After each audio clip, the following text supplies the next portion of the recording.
welcome to Guys, a video series talking about different types of baseball guys. In this episode, we're talking about underrated guys from the 1990s. These are guys who put up great numbers, but were snubbed when it came time for the accolades, like many great films that have been snubbed at the Oscars. I had a movie reference in the 80s video, so I'm going to keep the cinematic theme going in this one too.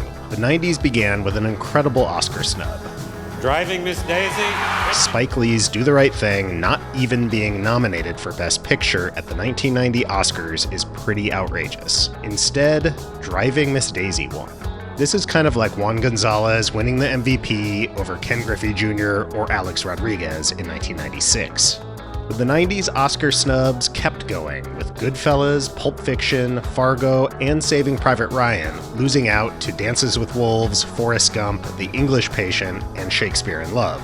Now, generally, these underrated 90s guys are not the baseball equivalent of Goodfellas or Do the Right Thing. Few of these guys should have won an MVP or Cy Young Award, so this is a bit of a stretch as a comparison. These guys are more like a great indie film from the era, like, let's say, John Sayles' Lone Star, a movie which shouldn't have won an Oscar in 1997. It would have been up against Fargo, but when you compare it to middling Oscar bait like The English Patient... Nobody cares. These guys are from England, and who gives a shit?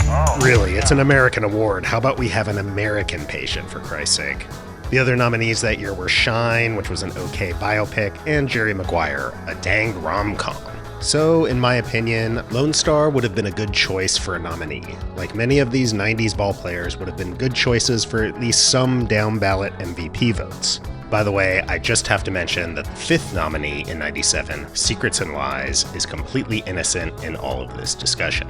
But this is not a movie channel, so let's get back to baseball. As we did with the 80s video, we're going to get a bit in the weeds with the numbers by using this statistical methodology. We're finding the players with the most WAR during the 90s who never landed in the top 10 in MVP or Cy Young voting at any point in their career, 90s or otherwise. But since this is guys, I retain Vibe's veto power, and if something just feels wrong, I'll make a switch. Here we go. Catcher, Chris Hoiles. I've always felt there was a holy trinity of home run catchers in the late 80s and pre-Piazza 90s, with Chris Hoiles, Matt Noakes, and Mickey Tettleton. In fact, I get these guys mixed up all the time. They all played for the Orioles at some point, and two of them for the Tigers. Anyway, Hoiles was the best of the three during the 90s with 23.6 WAR, although Tettleton was better overall. Hoiles got MVP votes only in 1993 when he had a terrific 6.8 WAR season, ranking 5th in WAR for position players, but ending up 16th in MVP voting. First base, Mark Grace. Grace was a remarkably consistent ball player, and you can see why he had so much WAR in the 90s, but never had a terribly high MVP showing. In a slugging era, Grace was a singles and doubles hitting first baseman. He never put up gaudy numbers, but was always good, finishing the 90s with a great slash line and 36.1 WAR. His best year was his 5 WAR 1995, where he came in 13th in MVP voting. He could have come in higher, but it's not an egregious snub. Second base, Chuck Knobloch. I wouldn't have come up with Knobloch as an underrated guy off the top of my head, but when I look back on his stats, the dude had some much better years in Minnesota than I remembered. I think he lost his luster after moving to the Yankees, where his defensive value tanked due to developing the yips, eventually moving to the outfield.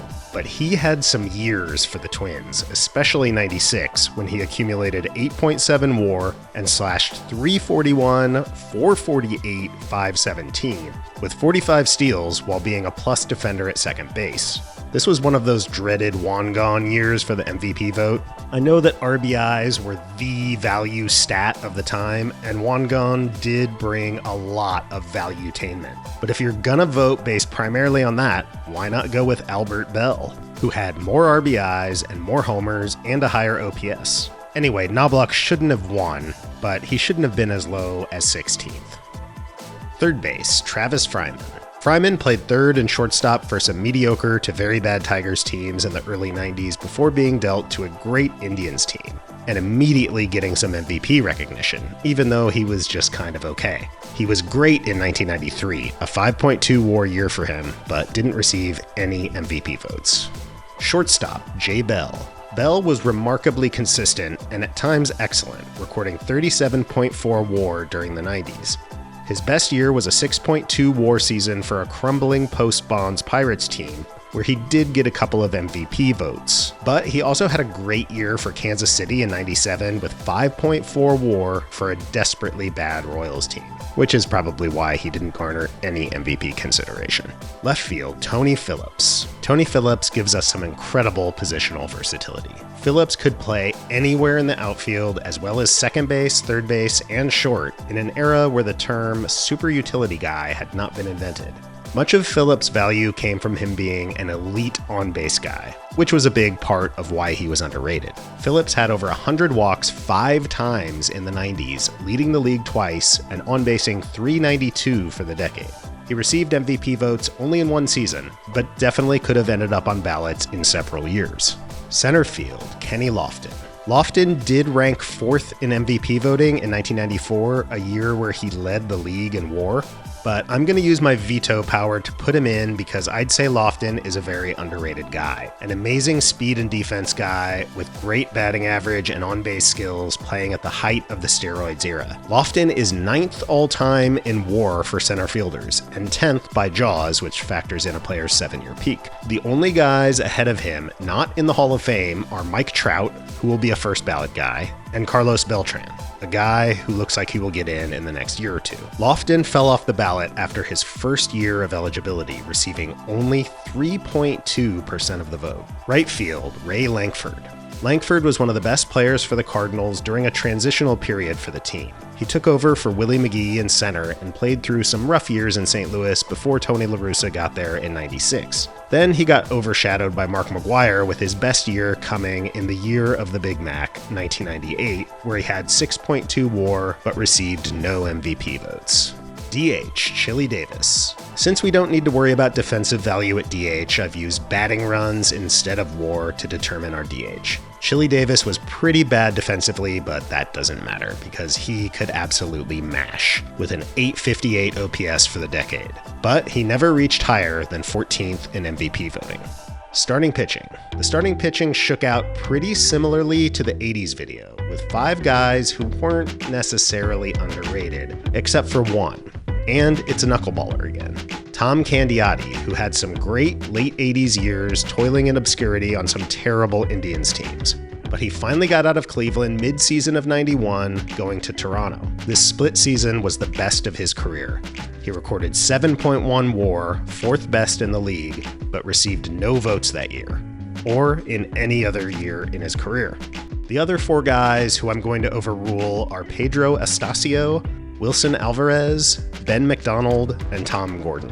Astacio did have a 5.9 WAR season for Colorado in '99, where he didn't receive any Cy Young votes, but his ERA was over 5 that year. Look, I'm obviously a supporter of new school stats, but park factors be damned, I just can't get behind a 5+ ERA season. There is a case to be made for McDonald that goes both ways. I was surprised to see him show up here because I only remember him as a #1 draft pick who kind of flopped.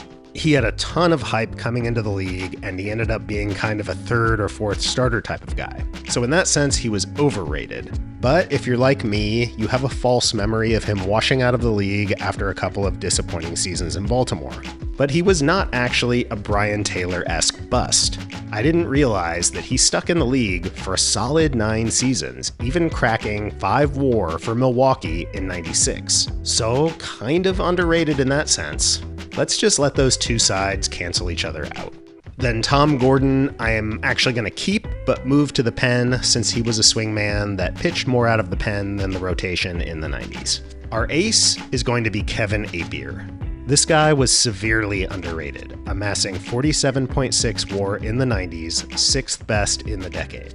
He debuted at the end of the Royals' 80s run of relevance, but was a dominating starter on mostly bad teams in the 90s. He only received Cy Young votes in 1 year, 1993, where he led the league in WAR with a whopping 9.3, but lost out to an unexceptional Jack McDowell season. Randy Johnson also beat him out, but that's less egregious. At least Randy led the league in Ks with an insane 308. But this was not the most glaring snub.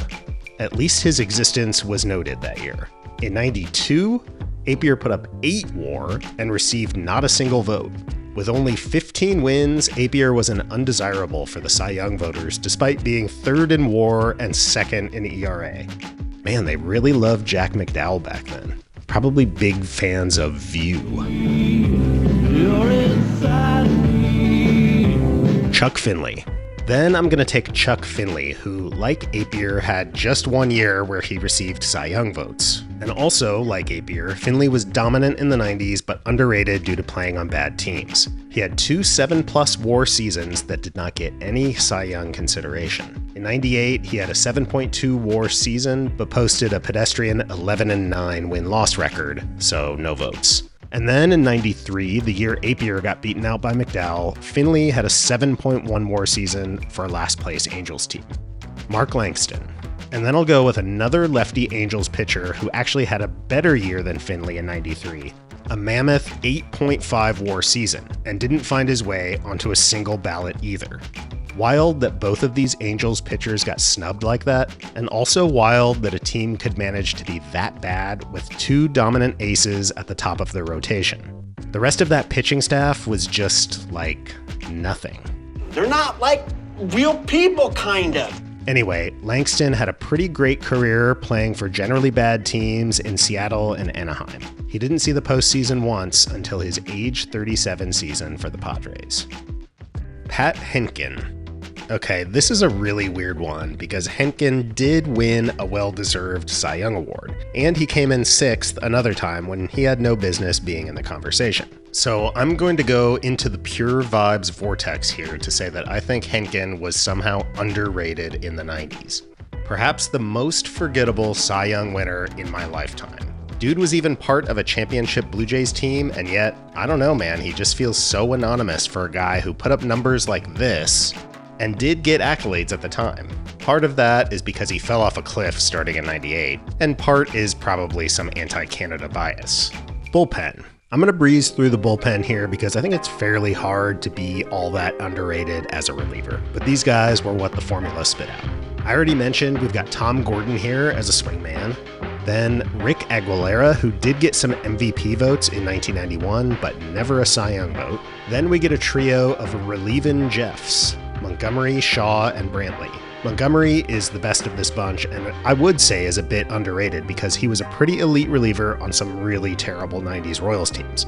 He had 2 4+ WAR seasons out of the pen, one of which did get MVP, but not Cy Young votes. And finally, we've got Mike Jackson, who was born the same year as the Jackson 5's debut. That must have been annoying. Bench. Catcher, left field, third base, BJ Surhoff. We've got weird position combo guy, BJ Surhoff, who shifted around between catcher, third, and the outfield. Okay, I just gotta stop and marvel at this weird baseball card for a second. Truly one of the strangest cards I've ever seen. In this Metal Universe card, Surhoff appears to be catching a fly ball down on the shipping docks. Looks more like an International Brotherhood of Stevedores trading card. Anyway, Surhoff was a consistently solid hitter in the 90s, having his best year in 1999. Catcher, Mike Stanley. Stanley was another homer-in catcher who had an underrated bat. He was an absolute lefty masher who was just kind of okay against righties. Shortstop, John Valentin. I'm going to add this guy, although he did come in 9th in MVP voting in 1995, a year where he surprisingly led the league in WAR at 8.3. He trailed the likes of Jay Buhner and the winner and his teammate, Mo Vaughn. Corrupt voters in the pocket of Big Ribby once again. Shortstop, Omar Vizquel. I'll take Omar, although I'm not sure how underrated he really was. He played for a ton of great teams and was regarded as one of the best defensive players of the era. But he only got MVP votes in one season, his 6 WAR high point in 1999, where he came in 16th. Could have been higher, but not outrageous. Center field, Devon White. White was a very underrated guy due to his value coming primarily from being utterly elite in center field. He got some MVP consideration only in his 6.3 WAR 1991, but followed that up with 2 more 6+ WAR seasons that didn't receive votes. Outfield, Lance Johnson. Similar player to White, Lance Johnson was incredibly valuable for his defensive wizardry in center while generally being a below-average hitter. His one big offensive year was 96 when he put up 7.2 WAR, 6th best among position players, but barely got onto a handful of ballots. He also had a 6.1 WAR year in 93 that didn't garner any votes. And finally, we'll round out the roster with Jeff Cirillo at third base, seen here in his 1999 Metal Universe card, where he's looking like the Metaloid Maniac, zipping around crazily like a bug. On the wall that he built. Cirillo put together 23.2 WAR in the 90s despite not even debuting until mid-season of 94. All right, there we go. Let us know in the comments who your favorite underrated 90s guys were and who you think we snubbed on our list.